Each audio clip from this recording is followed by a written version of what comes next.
Друзья, в сезон зимних заготовок покажу вам вот такой быстрый рецепт маринованных огурчиков. Начнем!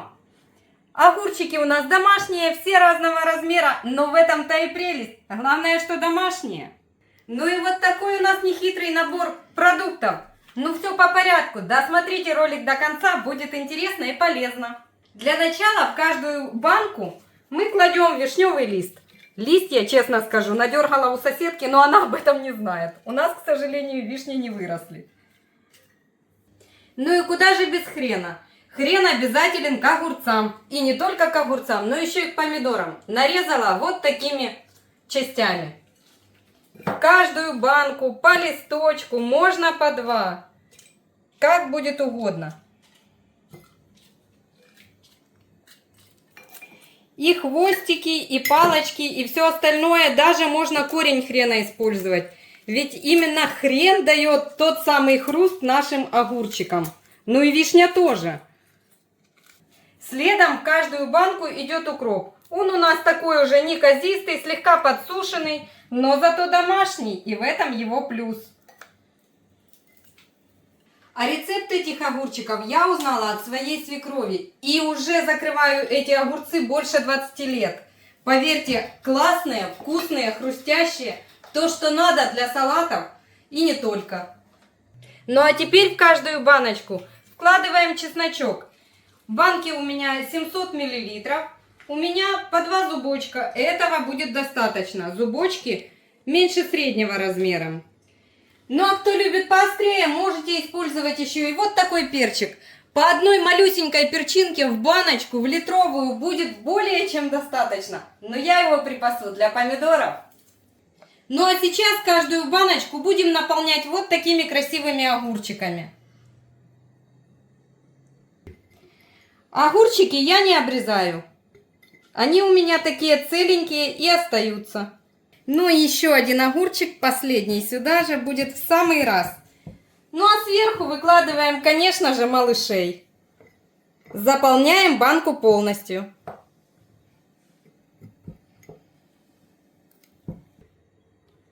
Первая банка готова.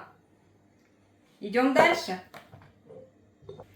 Если у вас огурчики такие же домашние, как и у меня, и вы думаете, что они могут быть горькие, да или уверены, что они горчат, обязательно замочите их минимум на 2 часа. Рецепт этих огурчиков хорош тем, что не нужно много дней ждать, пока они побродят, поколобродят, походят где-то. Эти огурчики закрываются сразу, укутываются, и уже даже через сутки их можно кушать. Банки наши заполнены, даже 2-литровые банки получились. Крышки готовы, переходим к плите. Сейчас заливаем наши банки крутым кипятком. Вот только-только вода закипела.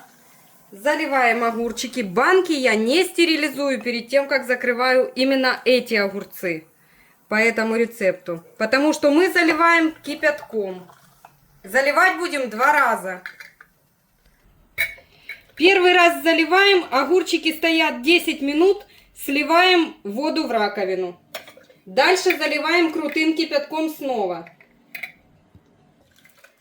На самом деле, для новичков скажу, что это совсем не сложно. Очень даже интересная работа, да еще и порелаксировать можно во время консервации. Но это для меня. Готово. Пока закипит следующая кастрюля с водой, уже баночки можно будет сливать. Прошло 10 минут. Сливаем первую жидкость, первый кипяток. У меня вот такая крышка. Стоит она копейки. И опять заливаем крутым кипятком повторно. Ну а для того, чтобы правильно рассчитать количество маринада, который нам понадобится для огурцов, мы второй раз, когда сливаем жидкость из банок, можем делать это в тазик, а затем измерить вот такой кружкой. Ничего, можно даже литровой банкой или пол-литровой, у кого что есть. Дальше рассчитываем количество маринада на литраж. На 1 литр воды нам понадобится столовая ложка соли и 2 столовые ложки сахара. Ну а уксус уже будем вливать в каждую банку отдельно. Ну и небольшое уточнение. маринада всегда лучше сделать на пол-литра больше, поверьте моему опыту. У меня 8 банок по 750 мл и 2 банки литровые. Я высчитала, что именно на это количество банок мне понадобится 3,5 литра маринада.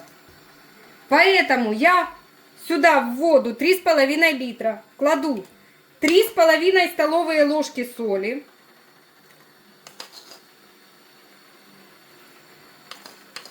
И половинку. И сахара из расчета 2 ложки на литр. То есть 6-7 ложек сахара. 3, 4, 5, 6, 7. Все хорошо перемешиваю и оставляю хорошо закипеть. Теперь наливаем уксус из расчета 20 мл уксуса на литровую банку. 15 мл уксуса на банку объемом 750. И в финале заливаем наши баночки рассолом, который мы предварительно приготовили. Вот так заливаем по самый край. Плотно укупориваем крышками. Так. И переносим, конечно же, в одеяло. Ставим банки обязательно на крышку. Укутываем одеялом до полного остывания. У меня вот такой детский плед отлично выручает. После остывания банки с такими огурцами хранятся, отлично хранятся. Даже в квартире, независимо лето это, зима, весна или осень. Ну а вы ставьте лайки нашему видео. Мы с вами не прощаемся, потому что еще встретимся у нас на канале с такими простыми рецептами. До новых встреч! Всем пока!